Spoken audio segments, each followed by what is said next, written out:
Okay, it's quarantine everywhere. I've got some repairs to do. You guys want to watch some stuff on YouTube because you're bored out of your minds. So, rather than do a long ass intro, let's just get straight into some repairs because I hate long intros. Right, the first one I want to show you today is this earthquake amplifier. So this is the circuit board for the earthquake amplifier. It may look relatively similar to some other stuff that you've seen before. However, the drive circuit is a little bit different to normal.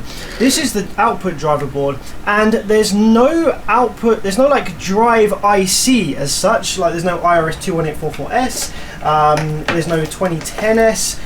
This is more of a discrete driver style driver board. So what we've got here, we've got an LM311, and we've got an LM339, and a couple of optocouplers here, a bunch of discrete transistors, some diodes, some Zener diodes on here as well. So this circuit is not one that I generally see, but the purpose of this circuit will be to take the audio input from the preamplifier section, convert it into pulses that can be driven by Class D architecture on the output section by the MOSFETs.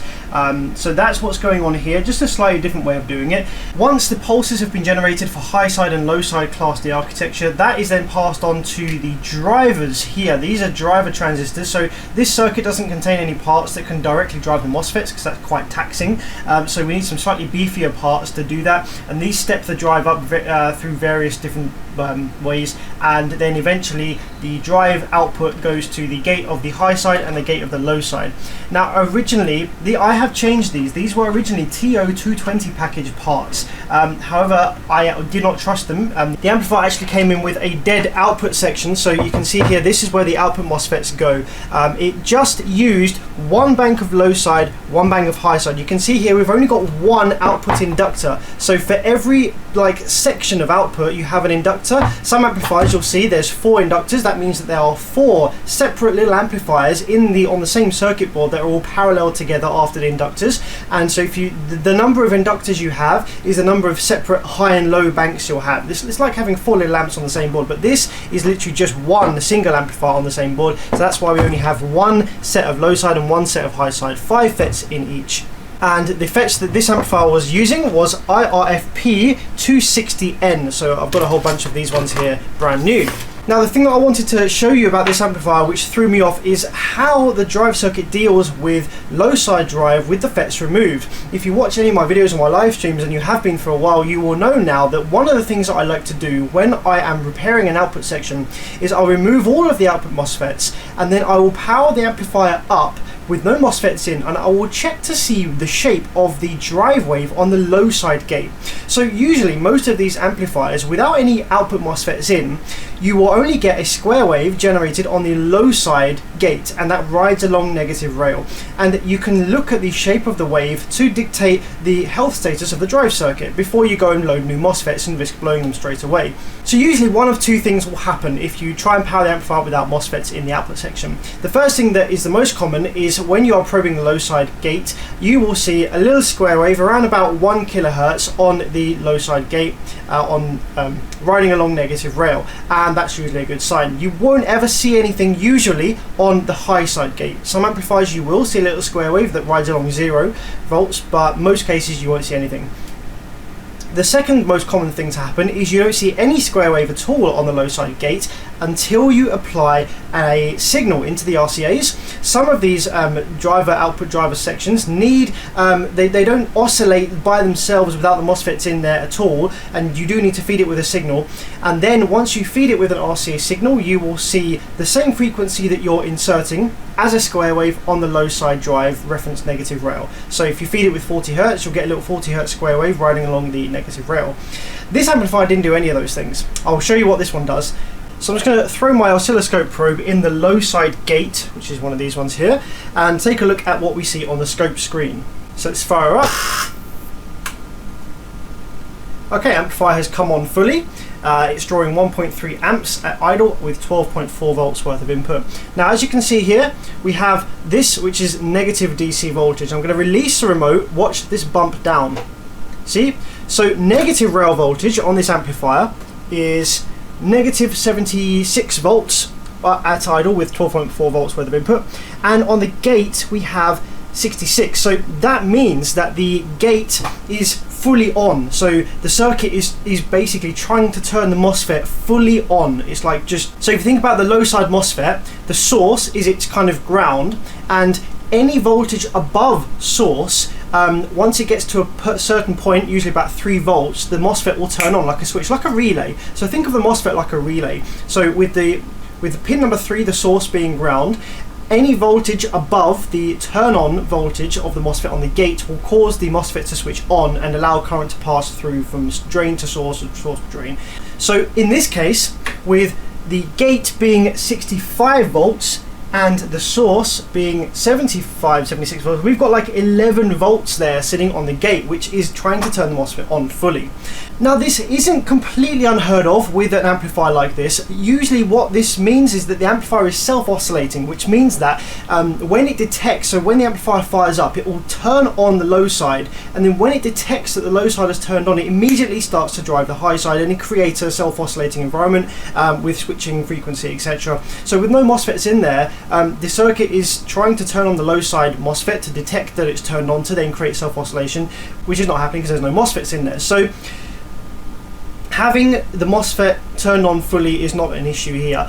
Usually what you can do now is take an RCA signal and plug it into the amplifier, and you should see usually a square wave of your inputted signal, like 40 Hz, 45 Hz, 50 Hz, on that low side gate, just due to how the drive circuit works. So let's see what happens when we do it on this one. So I've got about 50 Hz going into the RCAs here, so let's fire it back up and I'll show you what we see on the scope screen. So it's bumped back up to fully on, but now it's wobbling. So let's zoom out on the scope and have a look at what we see. So I'm going to turn the gain up, I'm going to turn the signal up, and you can see there that it's just kind of giving a little pulse. Now this is a 50 Hz little pulse. So the MOSFET is still, like the gate is still fully on, 62 volts. And when I increase the signal level, you can see here that we've got a 50 Hz little bump. And that really threw me off. Like, that's not something that I've ever seen before, and I was like, that's drive circuit's not happy. I should be seeing a square wave there or something, you know, that I'm more used to seeing. So I changed all the drivers. As I said earlier, these are different parts. These are MJE 340 and MJE 350. These are good drivers to use. They're high voltage and they're pretty decent current sinks, so they're good drivers to use in this example. And I thought, you know what, just from past experience, I have had a few amplifiers that just have strange characteristics and don't act like the rest of them. And because this was a drive circuit that I was less experienced with, I thought, you know what, screw it, let's just throw some FETs in and see what happens. So I took a pair of 640Ns, just some old ones salvaged from a previous repair. I threw them into the amplifier and it worked absolutely fine. So guys, if you're working on a circuit that looks like this, if you have this kind of drive circuit that looks similar to that, or if you're repairing something with a discrete drive circuit that is using a bunch of drivers like this. I think the original drivers that this came with were 2SC4370A and 2SA1659A. So if you've got drivers like those and a drive circuit that looks similar to this, and you've got what I'm seeing on the low side gate, then it's probably absolutely fine. You're safe to go ahead and fit some FETs. So that's what we're going to do now. I'm going to put these brand new FETs in it and just make sure that it's still actually working, and then we can call this one a repair. Now I'm really hoping that Farnell have listened to my request and given me all the same batch here. Sometimes I get parts from Farnell and RS Components and other places, like, you know, I'll buy 10. Oh, for goodness sake, they're different batches! I specifically specified from the same batch. Look at this. This one is a P847D batch, and this one is a fucking completely different batch. Even the marking looks different. So what I'm gonna have to do now is I'm gonna have to put these on the transistor tester. I'm gonna have to work out the VT and make sure it is kind of the same, make sure the RDS is kind of the same. So MOSFETs have different characteristics and different parameters.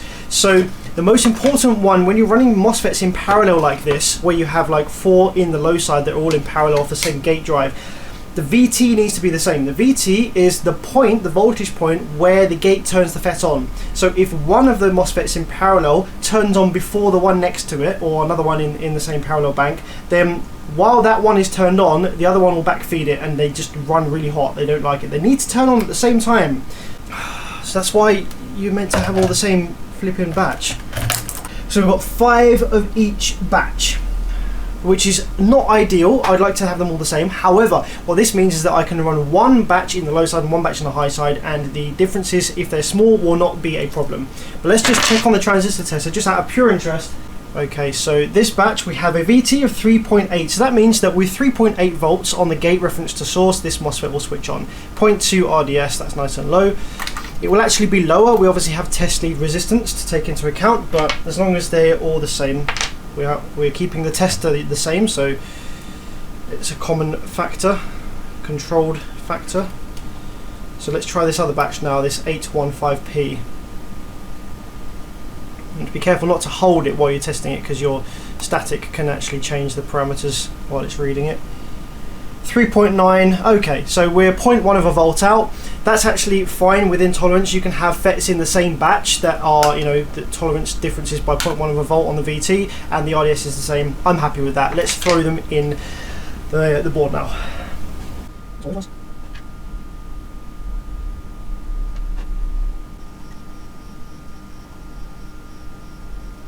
Alright, fresh new set of outputs are fitted. I've already done this, but obviously best thing to do when you've fitted the MOSFETs on the output section is to check the gate resistors are all intact. And to do this, what you can do is you can take your multimeter, put one probe on the gate of 1, and then go on to the next one in parallel bank, and you should read double gate resistor impedance on the multimeter. So in this case 44 ohms, meaning we have 22 ohm gates like that. So I just want to see a 44 on each of these gate legs here.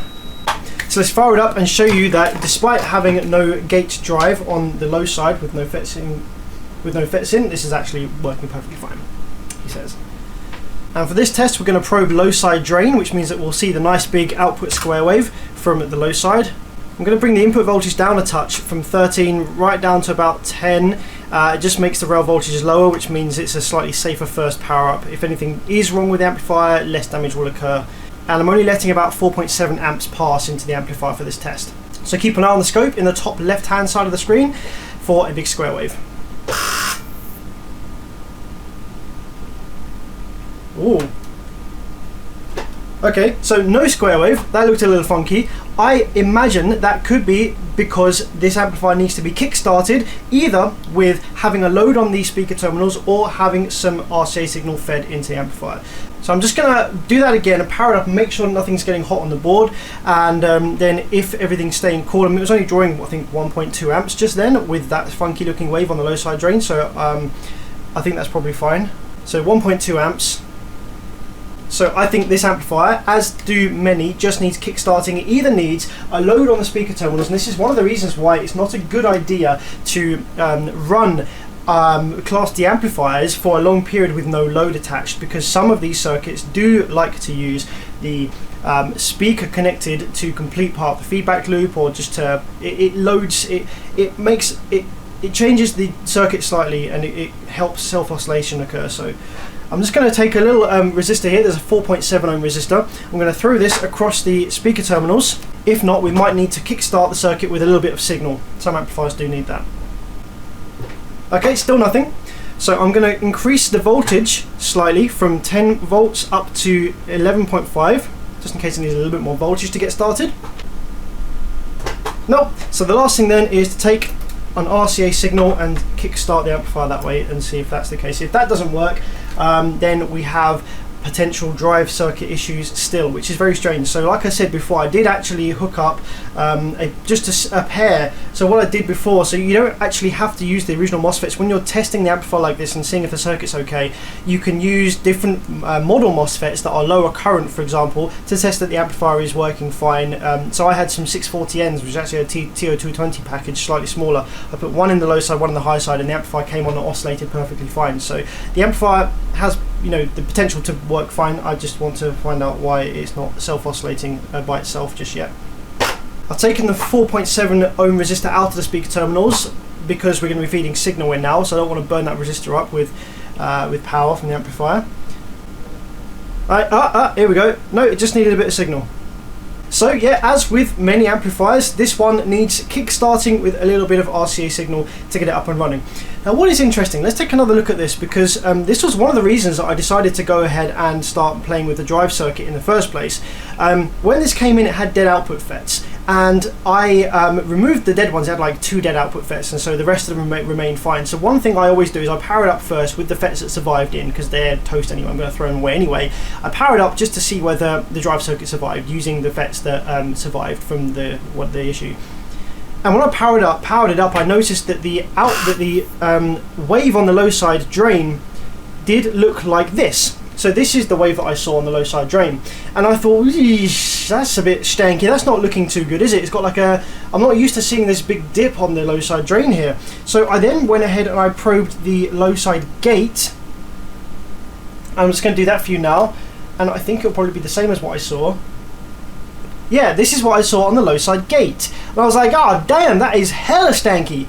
You know, that's like a really terrible looking gate drive.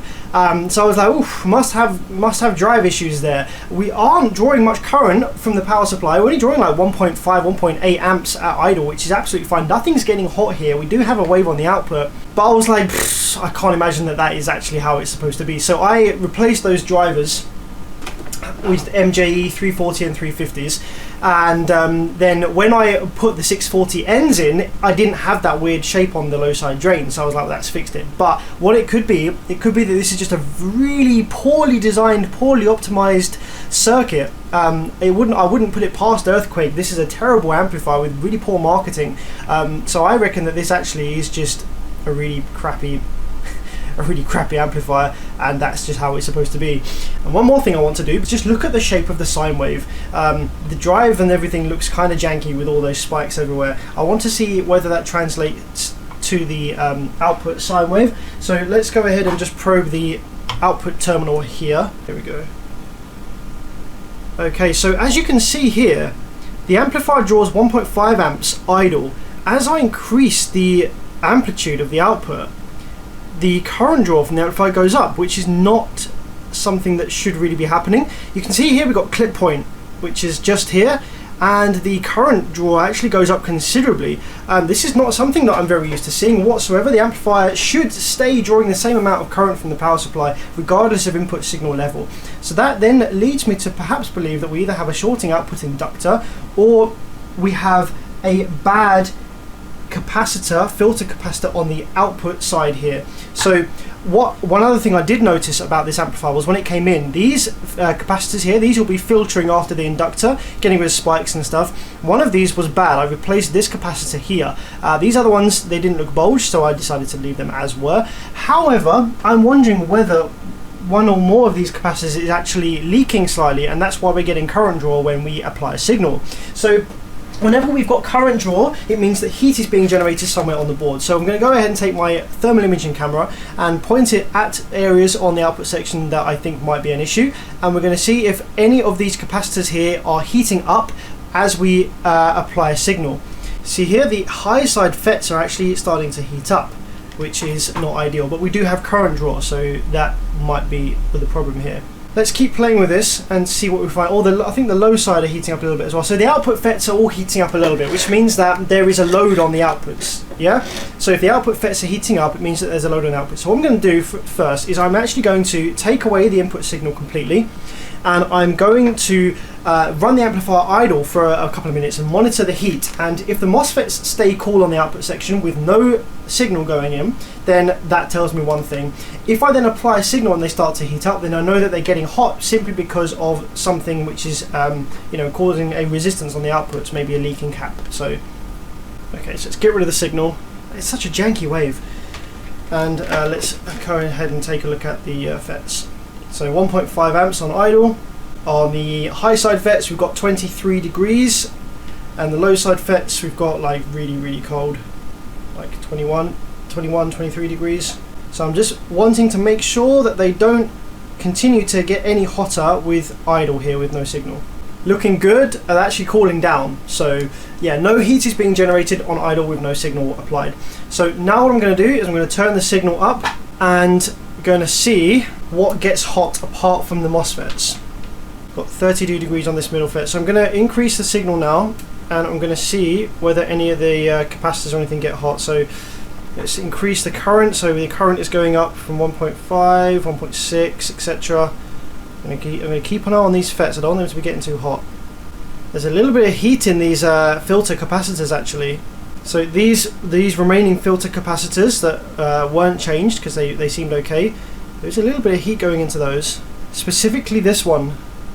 So I'm thinking that these caps are probably bad even though that they look okay. So that's going to be my next thing, is to change the rest of those 3 capacitors and see if the voltage, see if the current draw goes away when we apply a signal. I'm not too concerned about the output FETs heating up. This seems like a pretty janky circuit to start with, and a lot of the output MOSFETs can run a little bit warm on idle on these amplifiers, so I'm not too concerned about that. But I am concerned about the current draw as we apply signal. That's not normal. So I don't think I have 3 of those capacitors remaining, so I'm going to have to order those and come back to this repair when they arrive. Boom! It's a few days later and new capacitors have arrived for the output filter section of this earthquake amplifier. Let's fit them and find out what the jam is. Alright, there we go, 4 new output filter caps. Let's see if this still wants to draw current when you apply a signal. So I've got to turn my signal generator on here as well. Alright, let's flicker on. And that's normal. We just need a little bit of signal to kick it into operation. There we go.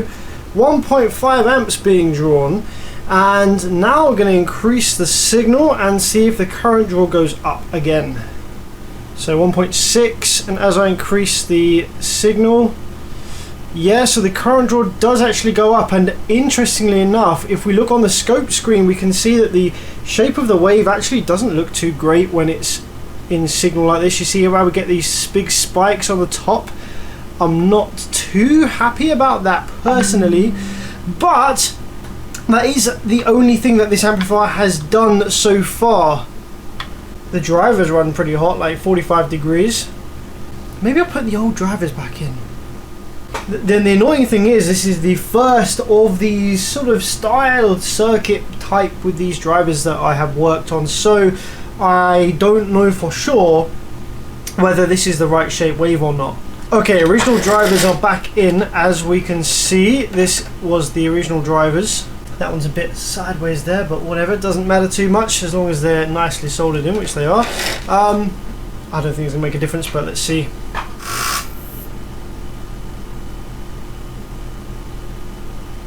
Okay, 1.6 amps worth of draw. Nah, it's just the same. Exactly the same. So let's zoom right out and have a quick look at this sine wave. Okay, that's clip point. We're only drawing 3 amps at clip point there. You know what? I reckon that might just be how it is. Honestly, I honestly think that might just be how it is. Like, yeah, we've got one high side output FET reaching 33 degrees, which is off of the heatsink, which is not abnormal. The coldest high side MOSFET was reaching 29.6 degrees, which is not that far off. It's not like one of them is getting excessively hot and the rest of them aren't. The low side FETs don't seem to heat up as much. Let's try cranking the voltage a bit actually. I haven't thought about that. Let's try cranking the voltage up to say 13 volts and just see if that clears anything up or changes anything, how this is working perhaps. 14.3, 2.3 amps. Okay, 14.3, that's a bit more. I'm going to increase the signal a bit. 2.5, 2.6, that looks alright. Okay, let's just check the heat on the FETs with a higher input voltage of 14.3. Make sure it's not crazy. I've got 33 degrees on the high side FETs again. On the drivers we have 48 degrees. Pretty normal for drivers. Yeah, I honestly think that's probably just how it is. And last test I'm going to do is I'm just going to hook up a spare junk speaker to test with, just to make sure that with this load connected, even though it's a small load, but a load nonetheless, with a load connected, it's still, you know, it does play some audio. It could be that with a load connected, that wave shape clears up a bit or something. Maybe it needs a load to form part of the feedback loop or whatever. So let's hook up a load real quick. Okay, so I've got this little 8-inch hooks up, and those of you who are long-time subscribers, you may recognise that as one of the original 8s under my bed. Yes, it's looking worse for wear. It has coil rub, well, kind of, almost, pretty much coil rub. It's pretty dead, so I just use it for this now.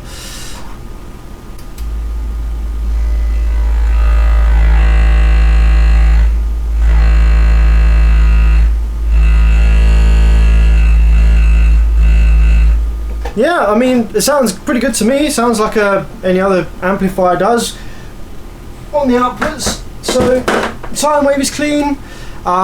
It's doing what it's meant to be doing. The waves look like shit, but honestly, this is a pretty old amplifier. I wouldn't be surprised if that was just how it was designed. So, what I'm going to do is reassemble this back up in the case, run some endurance tests on it, you know, on the dummy loads right here, on the high current power supply, just make sure that it does power reliably for a long period of time. And then obviously going back with the customer, if the customer has any issues with this one, again, if it blows again or whatever, or it's heating up and goes into protection all the time, obviously I will take it back and look at it again completely free of charge and make any repairs necessary. So yeah, there we go, and there she is in all her fetal glory.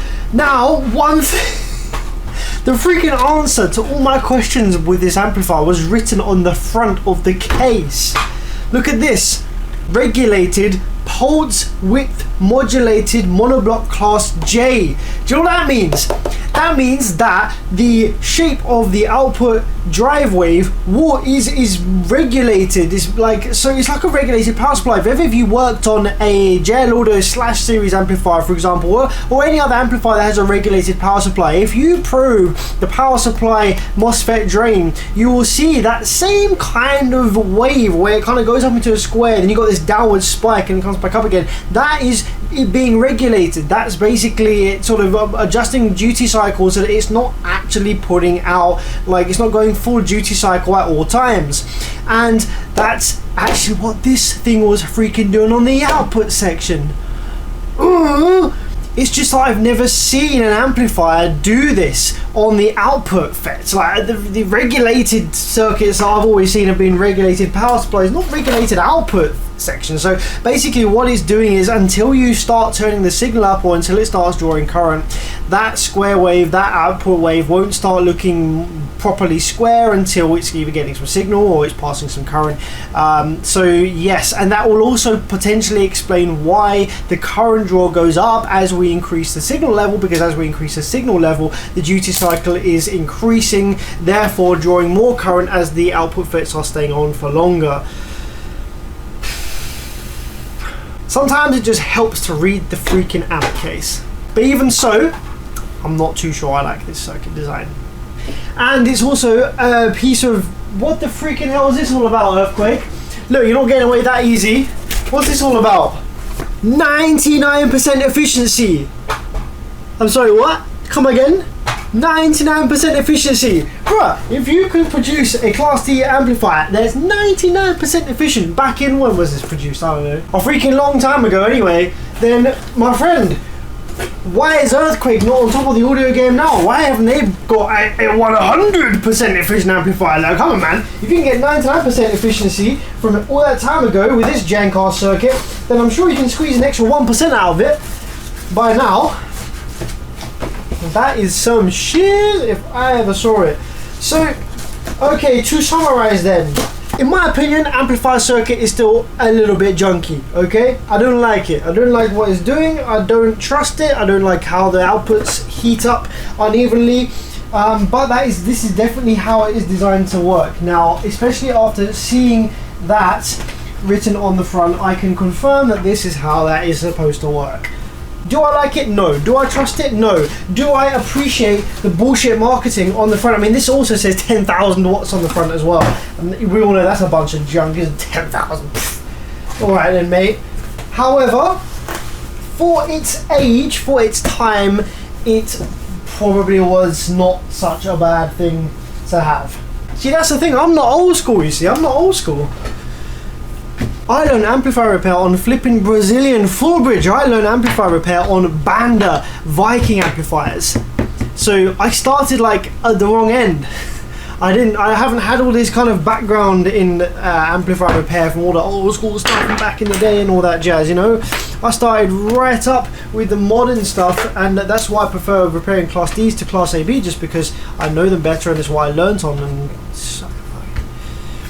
But yeah, Class J, as they call it, it's just Class D, but it's regulated.